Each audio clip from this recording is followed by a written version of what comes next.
Have you got a friend who loves those little gacha games, where they waste all their money thirsting over random characters and wanting them? Want to give them a little scare? A reality check even? Well, here's 10 things you can do to scare your gacha-obsessed friends. Quick disclaimer, this is very much satire and intended to be interpreted in a comedic way. Please do not take it seriously, and no, not all gacha game players are like this. I know I myself am not like this. And this is simply to make light comedy of what the stereotypical gacha gamer is like, when they may only make up a small portion of the community as a whole. Thank you for understanding and enjoy. Starting with number 1, going outside. We all know these gacha game players dwell in their basement, staring at a screen for hours upon hours on end, so why not bring them outside for some fresh air and some sun they probably haven't seen in who knows how long. They'll end up being like a ginger on a hot day. Sorry, gingers. Moving on to number 2. Being broke. Gacha gamers hate this. If it's not being able to get another pot noodle, or what they're truly terrified of, not being able to summon and max out their new wifas or husbandos. Imagine the horror. Maxing these characters is how they show their undying love and adoration toward the character. That or buying yet another body pillow. One of those. Now to number 3. Building on number 2 is not getting their new wifa or husbando. Losing the 50-50 or not having enough pity is a gacha gamer's living hell. They must have them no matter what it takes. Definitely never give them your card info whatever you do, as your savings and credit will just plummet into the depths of hell itself. Heading on to number 4.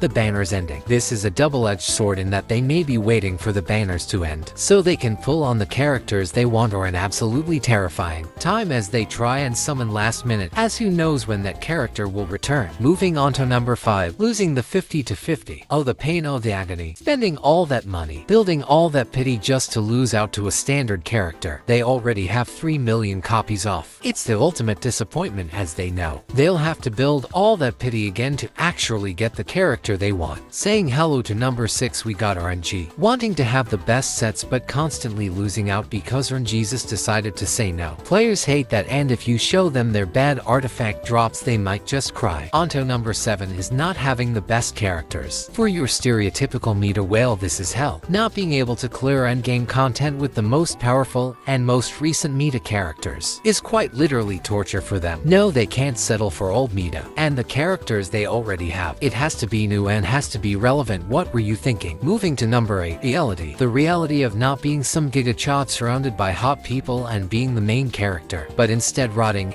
and wallowing in self-pity while playing the game. That revolves around spending money for a chance of getting what you want. Now to number 9. Not having the harem the main character has. While I did reference this in the last point, it is still terrifying and disappointing to gacha game players that they don't have loads of hot people who love and adore them, no matter what they do surrounding them. And knowing they'll never be able to achieve such a pipe dream is the thing of nightmares. Finally to number 10. Taking a shower. The bathroom is nerve-wracking, as is for gacha game players, but the idea of getting water and soap on themselves and genuinely looking and smelling clean is their worst nightmare. Watch them cower in fear at the sight of a bar of soap. Just a reminder, this is complete satire and not to be taken seriously in the slightest. It's just a play on what people think gacha players are typically like, when this is very rarely the case and most gacha players are stable. I know I am somehow. Anyways, if you enjoyed this video then check this one out, and why not subscribe for more. Catch you on the flip side.